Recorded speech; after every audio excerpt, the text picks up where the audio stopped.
Here's a view coming in from the Global Head of Equities and Portfolio Manager at PIMCO.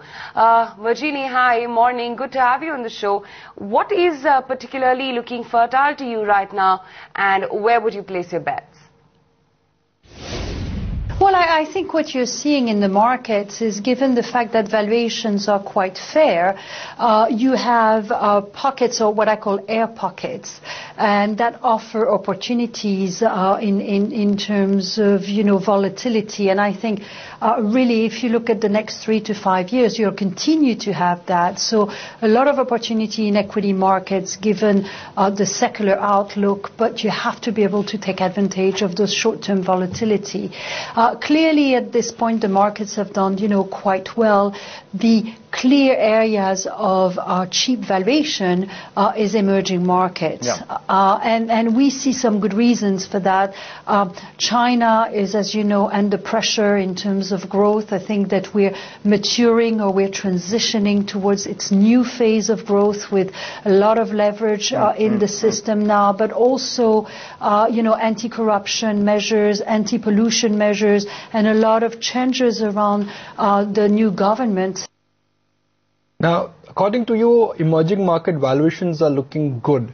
So what would you need to see to make a big play in these countries? Well, so the pressures around China and Russia, I think, are very important to look at. In the case of Brazil, clearly, you have something that's very short term, which is the election, that are going to be very important. So for me, more than a top-down bet, if you want, on and off or off on emerging markets, it goes back to the specifics in stocks that you can find in those countries, or in fact in developed markets, if there is some level of growth.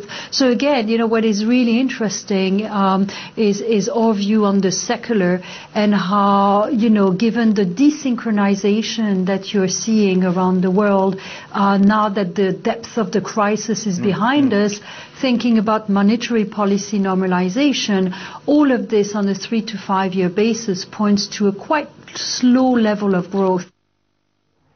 Right, so what's your view on the volatility which we have been witnessing in global equities, and what's making investors nervous? Yes, I think that's actually a really excellent question, and if I can just take a little bit of time to take you through what I call air pockets.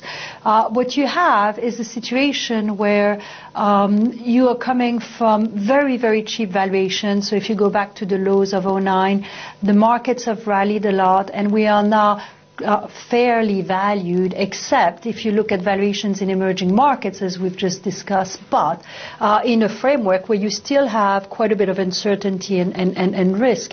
So those fairly valued valuation means that we are susceptible to pressure points, and those pressure points are going to create air pockets, or if you want, adjustments like the ones you've seen with Russia, like the reactions that you can get from some investors to China.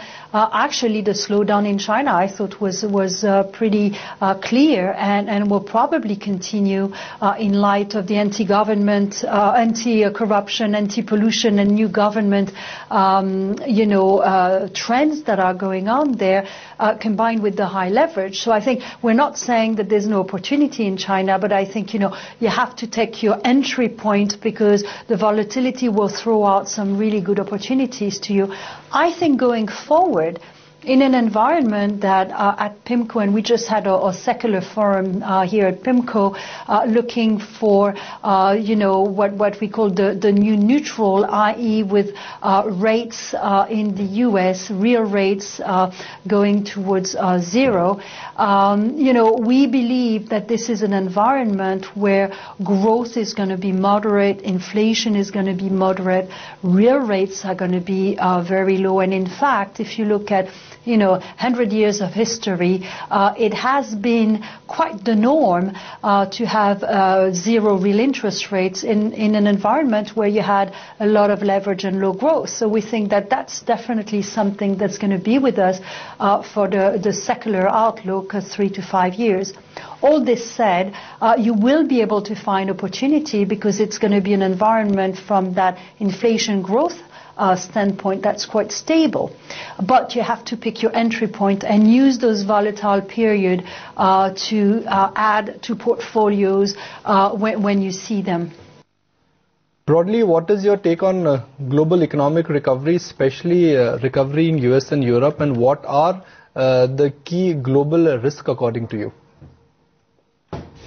So in terms of economic recovery, as we've just discussed, the secular outlook following our secular forum is actually quite benign. And by benign, we mean quite stable, low growth, low inflation, as frankly output gaps around the world are quite large, so wage growth is quite limited and demand is also quite subdued.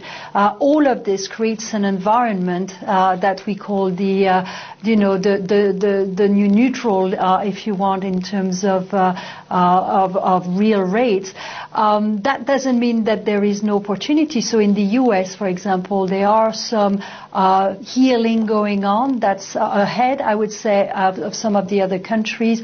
Europe is sort of behind this.